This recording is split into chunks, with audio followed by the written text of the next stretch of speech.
Olá! O governo federal liberou o saque das contas inativas do Fundo de Garantia de Tempo de Serviço, o FGTS, desde o ano passado. As pessoas que ainda não fizeram este saque podem fazer até o dia 31 de dezembro deste ano. Sobre este tema, vamos conversar com o economista e planejador financeiro Rafael Bernardino. Seja bem-vindo, Rafael.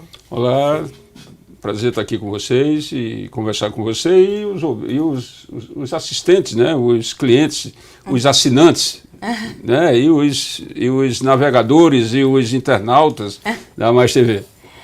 Quais são as condições para a retirada do FGTS? Bom, primeiro tem que haver a identificação de que, com os documentos adequados, de que aquela conta pertence à pessoa, né? Quer dizer, então alguém, para ter direito a esse recurso, que não sacou ainda, é preciso que tenha trabalhado em empresas que o Fundo de Garantia tenha recolhido e a pessoa se desligou da empresa por pedido de demissão, que em geral, quando se pede demissão de uma empresa, não tem direito a sacar o Fundo de Garantia.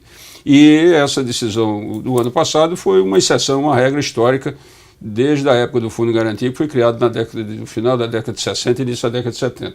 Então a pessoa tem que acessar o site da Caixa Econômica com o número do CPF e consegue saber se tem recurso. E tem que se identificar, comprovar que aquela identificação é dela e com isso fazer o saque.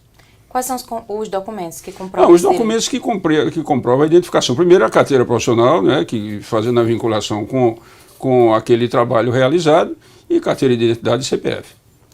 No caso de um financiamento habitacional, tem alguma condição? O Fundo de Garantia sempre foi uma das alternativas para quem quer comprar casa própria. Então, o ano passado, quando o governo criou essa exceção de liberar essas chamadas contas inativas, né, foi um avanço em relação à história do Fundo de Garantia e foi uma decisão extremamente importante, porque houve uma injeção significativa de recursos na economia. Para usar para casa própria, é possível usar tanto as contas inativas quanto as contas ativas que, eventualmente, o trabalhador possua e esteja em plena vigência do seu contrato de trabalho. Então, é ter o contrato de financiamento do imóvel e ao agente financeiro desse imóvel dizer que quer usar o Fundo de Garantia para amortizar o saldo devedor, para amortizar as prestações, é sempre possível. Demissão por justa causa tem direito? Demissão por justa causa é um longo processo, que cada caso é um caso, né? Então, a princípio, se a pessoa foi demitida, tem direito. O justa causa, em geral, leva um processo, tem casos extremamente interessantes, mas a pessoa perde alguns direitos, mas não os direitos trabalhistas. O Fundo de Garantia é da pessoa, então mais cedo ou mais tarde ele vai ter condições de sacar.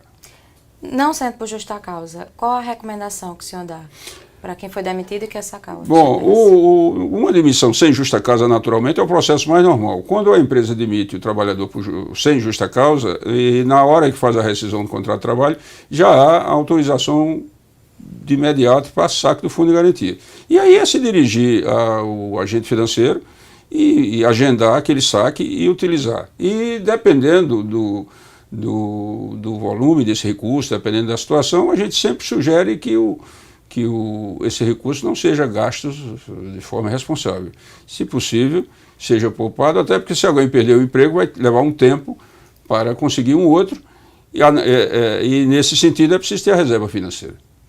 Esse dinheiro que a pessoa saca, ela deve ser declarada no imposto de renda?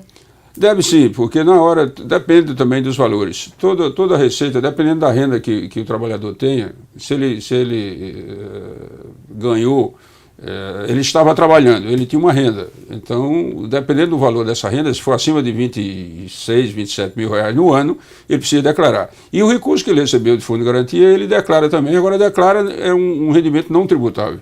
Ele informa. Porque, vamos supor que ele ganhou ao longo do ano uma determinada quantia, que ele precisa declarar, e o dinheiro do Fundo de Garantia permitiu, por exemplo, que ele compre um veículo.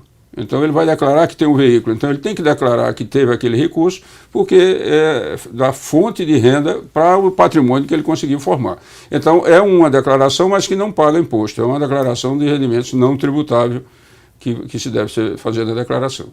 Ok, muito obrigada, Rafael, pelos esclarecimentos, pela entrevista. Estaremos sempre à sua disposição. Ok, e assim a gente encerra mais uma entrevista da Mais TV.